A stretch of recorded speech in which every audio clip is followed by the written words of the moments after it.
하나님께서 저희들에게 주시는 말씀은 마태복음 22장 우리 15절로 17절까지 있는 말씀 보시겠습니다. 마태복음 22장 15절로 17절까지 있는 말씀 우리 저와 여러분 한 절씩 읽고 우리 17절은 다 같이 읽겠습니다. 마태복음 22장 15절로 17절까지 있는 말씀입니다. 15절, 16절 서로 읽고 우리 17절은 다 같이 읽겠습니다. 이에 바리새인들이 가서 어떻게 하면 예수를 말의 올무에 걸리게 할까 상의하고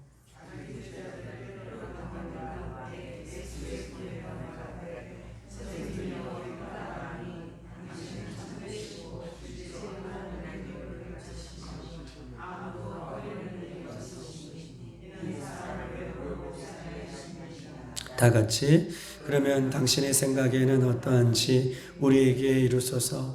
가이사의 세금을 바치는 것이 옳으니까 옳지 않으니까 하니. 아멘. 오늘 이 마태복음 22장은 우리가 마태복음 21장에 보았듯이 마태복음 21장을 복기해 보면 예수님 앞에 도전하는 세력들이 있어요. 그 세력들이 바리새인인데 바리새인들은 예수님 앞에 도전을 할 때에 그 권위가 어디에서 왔느냐, 그 권위를 예수님의 그 권위를 누구에게 주었느냐, 누구로부터 받았느냐, 권위에 대한 도전을 마태복음 21장에 우리가 바리새인들이 해왔던 것을 우리가 복기해 봅니다. 그리고 오늘 마태복음 22장에는 역시 바리새인들이 예수님을 올무에 빠뜨리고 공경에 빠뜨리기 위하여서 납세에 대한 질문을 지금 하고 있는 거예요. 바리새인들이 납세에 대한 질문을 하면서 예수님을 올무에 빠뜨리려고 지금 공경에 빠뜨리려고 질문을 하는 내용이 오늘 본문의 내용인 것입니다. 15절 다 같이 한번 읽겠습니다. 시작. 이에 바리새인들이 가서 어떻게 하면 예수를 말의 올무에 걸릴까 할까 상의하고. 아멘. 바리새인들이 여전히 예수님을 넘겨주려고 혹 공경에 빠뜨리려고 하는 내용이 15절에 나와 있습니다. 우리가 경계할 것이 있어요. 사람들은 경계할 것들이 있는데 경계할 것 중에 하나는 편견입니다. 편견은 무엇입니까? 선입견이죠. 그 사람에 대한 생각, 또 잘못된 생각일 수도 있고 옳은 생각일 수도 있지만 이미 그 사람에 대해서 생각하는 어떤 편견들, 우리는 예수 그리스도를 믿는 우리들은 이 편견이란 이 단어가 굉장히 조심하게 생각해야 될 것이고 경계해야 할 부분이다라고 이렇게 이야기할 수 있는 것입니다. 사람들이 한번 편견을 가지면 교회에 대해서도 또 신앙에 대해서도 편견을 갖게 되다 보면 아무리 좋은 것도 나쁘게 생각하고 또한 의로운 것도 불이하게 해석하고 나중에 이것이 진실로 드러났다고 하더라도 한번 가진 이 생각과 편견은 바꾸지 않는 무서운 죄이기 때문에 이 편견이라는 것이 너무나 중요해요. 편견이라는 것을 경계하는 것이 중요하다. 특별히 신앙의 편견은 더 중요해요. 신앙의 편견은 한 번 편견이 우리 생각에 고정적으로 가지고 있으면 하나님의 말씀을 들어도 우리가 뒤에 얘기하겠지만 말씀은 말씀이고 나의 삶은 나의 삶이다 라고 생각하는 이 편견의 생각이 좁혀지지 않기 때문에 신앙의 편견은 더욱더 경계해야 할 것을 우리에게 이 새벽에 한번 편견에 대해서 이야기를 하고 있는 것입니다. 오늘 이 바리새인들은 누구보다 하나님을 잘 믿는 어떻게 보면 그룹 세력이에요. 바리새인들은 누구보다 하나님을 잘 믿는 세력이고 또 그룹들입니다. 여러분 바리새인의 뜻은 무엇입니까? 바리새인, 우리가 바리새인들을 잘 알고 있고 바리새인 그러는데 바리새인들의 뜻은 바리새인이라는 뜻은 분리주의자가 바리새인 뜻이에요.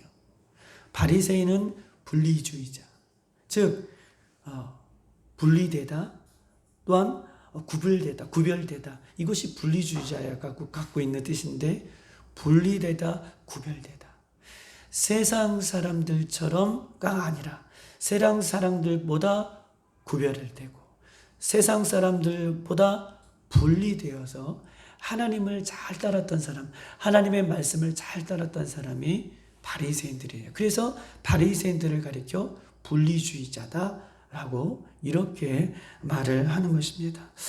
바리새인들은요, 신앙의 전문가들이에요.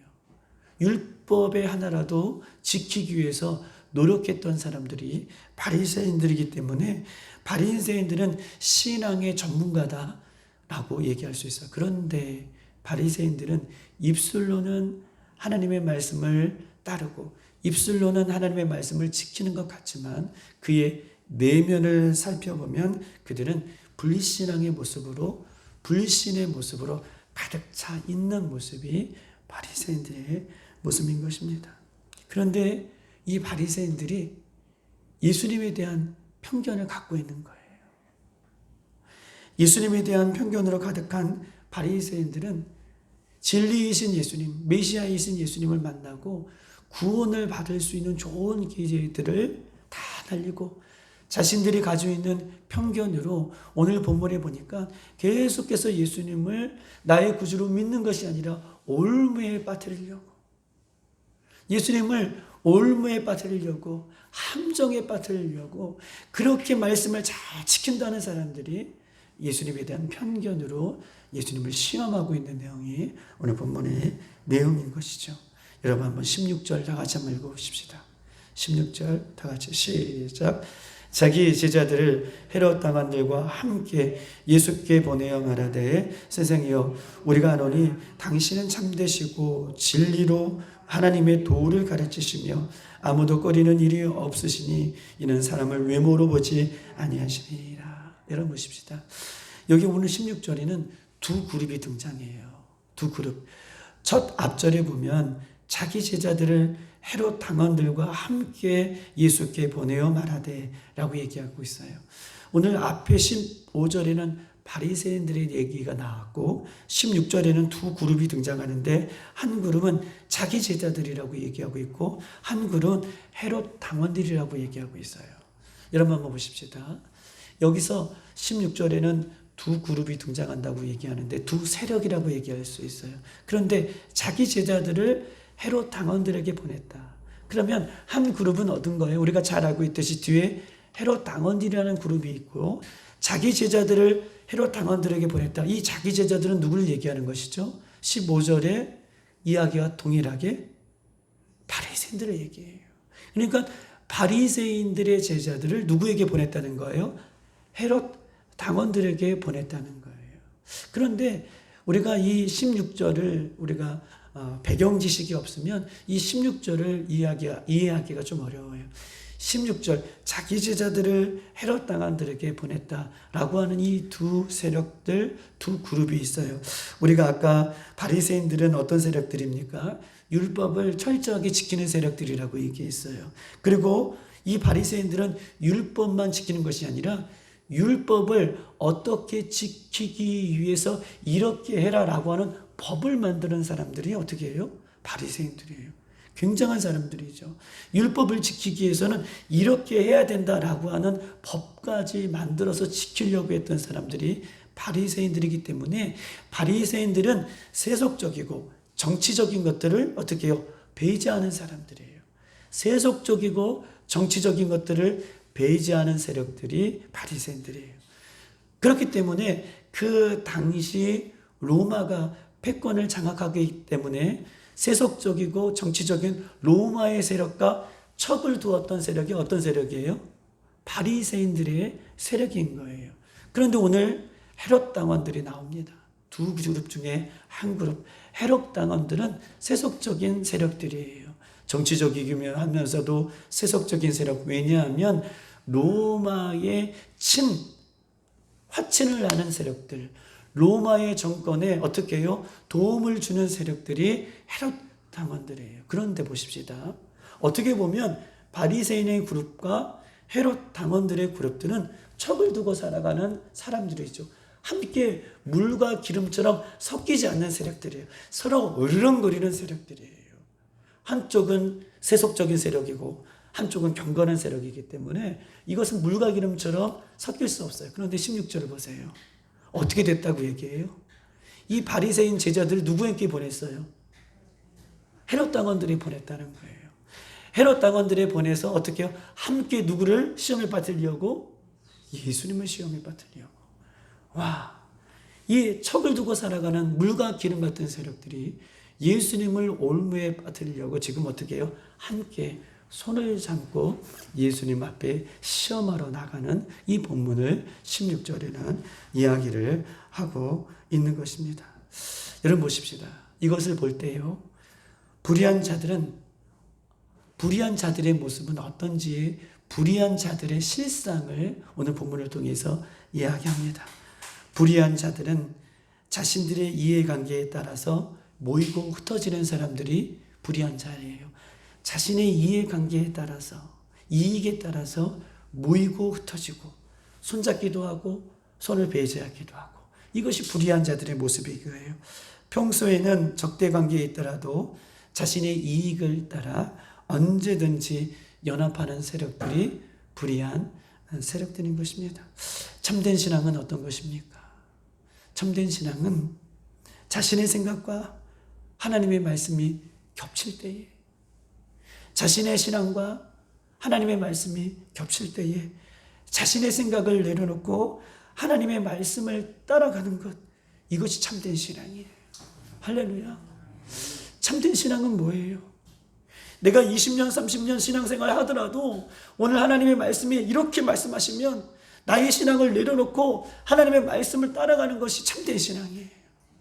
내가 아무리 많은 지식을 갖고 있다 할지라도, 세상적으로 아무리 높은 위치에 있을지라도 하나님의 말씀이 이렇게 말씀하여 주신다면 그것이 자기의 생각과 맞지 않을지라도 자기의 것들을 내려놓고 하나님의 말씀을 따라가는 것이 참된 신앙이에요. 참된 신앙은 그렇습니다. 그러므로 예수 그리스도를 믿는 성도들은 불의한 자같이 자신의 이해관계에 따라서 모이고 흩어지는 사람이 아니라 하나님의 뜻에 따라 모이고 흩어지는 사람이 참된 신앙의 모습을 갖고 있는 사람들이에요. 자신의 이해관계에 따라서 모이고 흩어지는 것이 아니라 하나님의 말씀에 따라 모이고 하나님의 말씀에 따라 흩어지는 모습이 참된 신앙의 모습인 것임을 성경은 우리에게 얘기하고 있어요. 요즘 성도들은 하나님의 말씀은 말씀이고 나의 삶은 나의 삶이다 라고 그렇게 살아가기 때문에 문제가 되는 거예요. 성령님은 계속해서 우리에게 말씀하고 계십니다. 성령님은 계속해서 하나님의 말씀에 따라 순종하며 그렇게 말씀대로 살아가기를 성령께서 계속해서 우리에게 때로는 감동으로, 때로는 생각으로, 때로는 환경으로, 혹은 하나님의 말씀으로 깨닫게 해 주셔도 요즘 많은 사람들은 말씀은 말씀이고 여전히 자기의 소견에 오른 대로 살아가는 사람들이 얼마나 많은지 몰라요. 오늘 이 바리새인들은 하나님의 말씀을 지키는 자들이죠. 하나님의 말씀을 지키면 말씀을 지키는 대로 따라가야 되는데 불의한 세력과 함께 손을 잡는 이런 모습들, 자기의 소견에 오른 대로 손을 잡는 이런 세력들을 오늘 16절에는 우리에게 이야기하고 있는 것이죠. 바리새인들과 헤롯 당원들은 손을 잡고요, 예수님의 마음을 열기 위해서 칭찬 일색으로 나가요. 예수님을 올무에 빠뜨리려고 처음부터 비방하는 것이 아니라 칭찬으로 예수님을 지금 공경에 빠뜨리려고 16절에 써 있어요. 어떻게 써 있냐면 16절, 우리가 안다, 우리가 아노니 예수님, 우리가 당신을 압니다. 당신은 참되시고 진리로 하나님의 도를 가르치시고 잘 알죠. 예수님은 임의로 자기의 예수님의 말을 하는 것이 아니라 예수님은 하나님의 도를, 하나님의 말씀을 가르치시는 분이시다.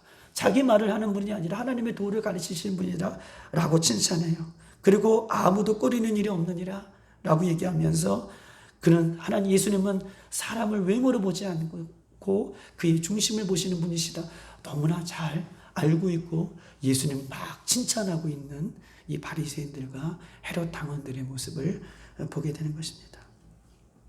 17절 다 같이 한번 읽어볼까요? 시작. 그러면 당신의 생각에는 어떠한지 우리에게 이르소서. 가이사의 세금을 바치는 것이 옳으니까 옳지 않으니까. 아멘. 칭찬한 이후에 예수님의 마음을 연 이후에 그것도 칭찬한 이유도 예수님을 올무에 빠뜨리려고 칭찬을 한다는 거예요. 칭찬에 가시가 있는 것이죠. 그리고 나서 질문을 던져요. 가이사의 것을 세금을 바치는 것이 옳으니까 라고 얘기합니다. 당신 생각은 어떠하냐? 가이사에게 세금을 바치는 것이 옳으니까 바치지 않는 것이 옳으니까 예수님의 의견과 예수님의 생각을 물어보고 있는 것입니다. 여러분 보십시다. 만약 예수님이 오늘 가이사에게 세금을 바치는 것이 옳다라고 얘기하면 예수님을 어떻게 생각하는 거예요? 가이사에게 세금을 내는 것이 옳다라고 한다면 어떻게 해요? 예수님은 어떻게 바라보겠다는 거예요? 예수님은 로마 정부에 어떻게 해요? 그 세력을 따라가는 사람의 모습인 것임을 울매 빠뜨리려고 하는 것이고, 세금을 내지 않는 것이 옳다라고 한다면 어떻게 해요? 세금을 내지 않다라고 반 로마 세력에 어떻게 해요? 반대하는 그런 사람으로 보기 때문에 이렇게든 저렇게든 예수님을 올무에 빠뜨리려고 하는 거예요. 여러분 여기서 세금은 어떤 세금을 얘기합니까? 우리가 예전에도 한번 살펴보았듯이 이스라엘 백성들이 내는 세금은 세 가지가 있어요. 즉 다시 말해서 토지세를 냈고 그 다음에 재산세를 냈고 오늘 이 세금에 대한 이 세금은 인도세예요. 가족의 머리 숫자대로 내는 세금을 얘기해요. 인도세. 가족의 숫자대로. 이 가족의 숫자대로 내는 이 세금은 14세부터 65세 사이에 모든 가족들은 머리의 숫자만큼 세금을 내는 이 인도세를 이야기하고 있는 것입니다. 가이사에게 세금을 바치는 것이 옳다라고 하면 로마 정부의 입장에 함께하는 것이고, 세금을 내지 않는다라고 한다면 어떻게 해요? 반대되는 입장에 서 있는 예수님의 모습을 이야기하면서 예수님을 공경에 빠뜨리려고 하는 그런 질문을 지금 던지고 있는 것입니다. 여러분 보십시다. 여기에서 저는 세금에 대한 이야기를 하고 싶은 것이 아니라 사단은요 얼마나 주도 면밀한지 몰라요. 사단의 세력들은 주도 면밀해요. 여러분 보십시다. 사단은요 우리가 지난 수요일 날 얘기했던 것처럼 에스겔 28장에 있는 것처럼 천사들 중에서도 가장 으뜸이 된 그런 세력이 사탄의 세력이에요. 그렇기 때문에 사단이 우리를 공격할 때에는 그냥 공격하지 않아요. 사단이 우리를 공격할 때에는 아주 주도 면밀합니다. 사단이 아담과 하와를 공격할 때에 상대적으로 연약한 하와를 공격하죠. 그리고 하나는 하나님의 말씀을 교묘하게 왜곡하여서 하나님의 말씀에 불순종하게 만드는 세력이 사단의 세력이에요. 여러분, 사단의 세력을 이길 수 있는 힘은 무엇입니까? 사단의 힘을 이길 수 있는 힘은 하나님의 말씀이에요. 성령의 충만함이에요. 기도함이에요. 성경이 이것을 우리에게 말하고 있는 거예요. 바리새인들의 세력과 헤롯 당원들의 세력은요 아주 주도 면밀하게 예수님 앞에 접근해 있어요. 그리고 나서 예수님을 칭찬한 이후에 질문도 아주 교묘한 질문을 예수님을 올무에 빠뜨리려고 하고 있는 거예요. 사탄의 세력은 이렇게 우리에게 다가옵니다. 그런데 사탄의 세력을 이길 수 있는 것은 항상 말씀에 깨어 있으셔야 돼요. 말씀이 우리에게 뭘 말씀해 주시는지 말씀에 깨어 있어야 돼요. 그리고 기도함으로 성령의 충만함을 받고 또 하나님께서 주시는 어떻게 해요? 성령의 도우심을 의지하여 살아갈 때 우리는 사단의 그 주도 면밀한 올무를 이길 수 있다라고 이야기할 수 있는 것입니다. 사랑하는 여러분, 오늘 이 새벽에도 우리가 깨어 기도하고 오늘 이 주신 말씀을 기억하고 오늘 우리에게 있어서는 나에게 있어서는 신앙의 편견이 없는지 혹은 불의한 모습은 없는지 말씀에 따라 모이고 말씀에 따라 흩어져야 되는데 자기의 이익을 위해서 모이고 흩어지고 다른 어떤 거짓들과의 마음을 합하고 마음을 주고 손을 잡고 입을 보태는 모습은 없는지 우리 자신들을 한번 살펴보면서 사탄의 세력과 권세들을 이길 수 있는 것은 말씀과 기도 또 성령의 도우심 외에는 이길 수 없음을 기억하여 주시고 오늘도 나의 생각에 지지 말고 나의 느낌에 지지 말고 말씀과 성령으로 이겨낼 수 있는 저와 여러분의 삶이 되기를 주님의 이름으로 축복합니다. 이 시간 다 같이 한번 기도하도록 하겠습니다. 불의한 것들은 항상 불의한 것들과 손을 잡고 하나님 늘 날마다 참된 신앙의 모습을 가고 있는 우리 성도들을 넘어뜨리려고 합니다. 불의한 것들은 심지어 예수님마저 시험에 들게 하고 올무에 빠뜨리려고 하는 세력들이 불의한 세력들이죠. 불의한 세력을 이길 수 있는 것은 무엇입니까? 성령이 충만한 은혜입니다. 말씀을 붙들고 살아가는 것입니다. 깨어 기도하는 것입니다. 이것 외에는 없는 줄 믿습니다. 하나님, 우리 예수님 다시 오실 때까지 말씀에 끼어 있게 하여 주시고 성령의 충만함을 받게 하시고 항상 기도함으로 기도보다 말씀보다 앞서지 아니하는 우리 교회와 우리 성도들의 삶이 될 수 있도록 인도해 달라고 오늘도 악을 선으로 이길 수 있는 능력의 하루가 되어줄 수 있도록 인도해 달라고 우리를 넉넉히 계시는 주님을 의지하는 하루가 될 수 있도록 인도해 달라고 우리 교회와 여러분의 가정과 자녀들과 여러분 가져 나온 기도 제목을 위해서 주여 한번 부르고 기도하시겠습니다.